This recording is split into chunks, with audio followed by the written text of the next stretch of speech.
बहुत समय पहले की बात है। एक गांव में एक गरीब किसान अपने परिवार के साथ रहता था। उसकी एक ही बेटी थी। वह बहुत सुंदर थी। गरीब किसान ने गांव के जमींदार से कर्ज लिया हुआ था, किंतु गरीबी के कारण वह कर्ज वापस नहीं कर पा रहा था।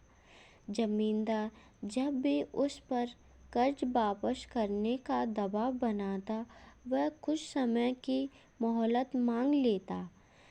ऐसे ही कई वर्ष बीत गए।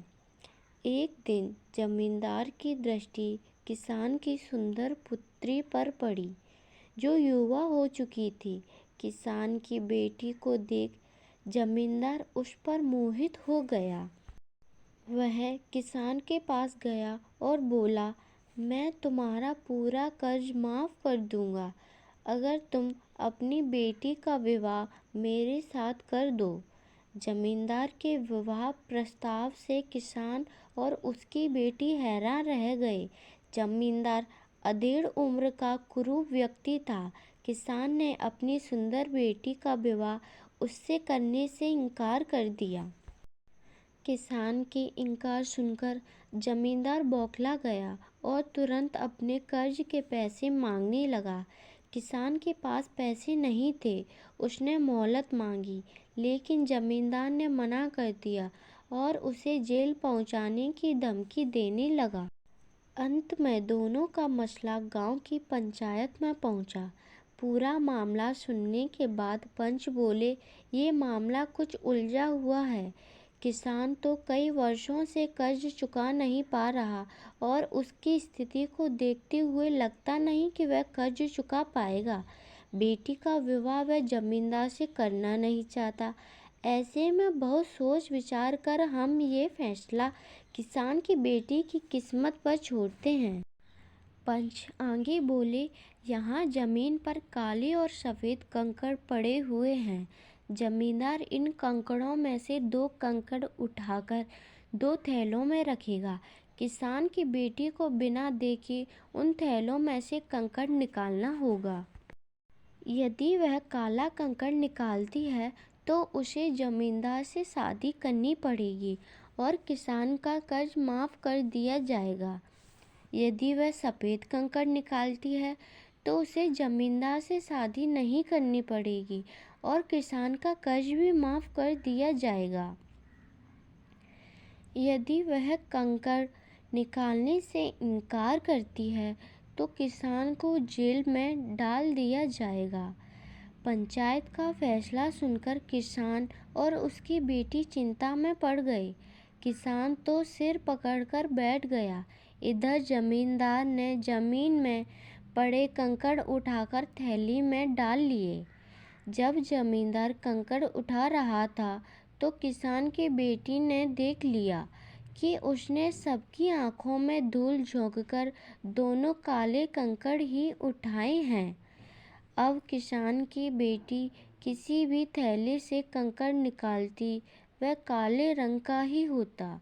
जमींदार इतना धूर्त होगा ये उसने सोचा नहीं था, लेकिन उसे किसी भी हाल में इस मुसीबत से बाहर निकलना था। वह अपना दिमाग दौड़ाने लगी। उसके सामने 3 विकल्प थे। नंबर 1, थैली में से कंकड़ निकालने से मना कर दे और पिता को जेल जाने दे। नंबर 2, थैली में से कंकड़ निकाले और चुपचाप जमींदार से शादी कर ले। नंबर 3, पंचों को जमींदार की धूर्तता के बारे में बता दे। तीसरा विकल्प उसे ठीक लगा, लेकिन पंचों को बताने पर भी इस मुसीबत से छुटकारा नहीं मिलता। पंच जमींदार से कंकड़ बदलवा लेते और अंत में निर्णय उसकी किस्मत पर ही निर्भर करता। वह ऐसा उपाय सोचने लगी जिससे उसे पंचों को कुछ कहना भी न पड़े और वह जमींदार से शादी करने से भी बच जाए। एक उपाय उसके दिमाग में आ ही गया। वह आगे बढ़ी और जमींदार की थैली में से एक कंकड़ निकाला, लेकिन उसे देखे बिना ही जमीन में गिरा दिया। जमीन में गिरकर वह कंकड़ अन्य कंकड़ों में जा मिला। हाय, ये क्या हो गया? कंकड़ का रंग तो मैं देख ही नहीं पाई और वह मेरे हाथों से नीचे गिर गया। अब मैं क्या करूं? किसान की बेटी पंचों को देखकर जानबूझकर परेशान होने का नाटक करने लगी। यह सुन एक पंच बोला, कोई बात नहीं, तुमने जो कंकड़ निकाला था अब उसे पहचानना संभव नहीं। ऐसा करो, जमींदार के दूसरे थैले में से कंकड़ निकाल लो। वह जिस रंग का हुआ उसके विपरीत रंग का कंकड़ ही तुमने पहले निकाला होगा। सभी पंच इस बात पर सहमत हो गए। इधर ये सुनकर जमींदार के होश उड़ गए, लेकिन अब वह क्या कहता? पासा पलट चुका था, वह चुप ही रहा।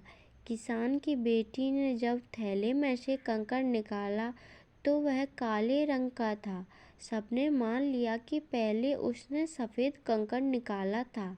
इस तरह वह जमींदार से शादी करने से बच गई और उसके पिता का कर्ज भी माफ़ हो गया। सीख: मुसीबत के समय समझदारी से काम लेना चाहिए। जब भी मुसीबत आ पड़े तो बिना हौसला खोए शांत दिमाग से विचार करो। कोई ना कोई हल अवश्य निकलेगा। मुसीबतों से डरकर हार नहीं मानना चाहिए, बल्कि अपनी सूझबूझ से उनका हल निकालना चाहिए। दोस्तों, अगर आपको मेरी वीडियो अच्छी लगी तो वीडियो को लाइक, चैनल को सब्सक्राइब ज़रूर करें। धन्यवाद।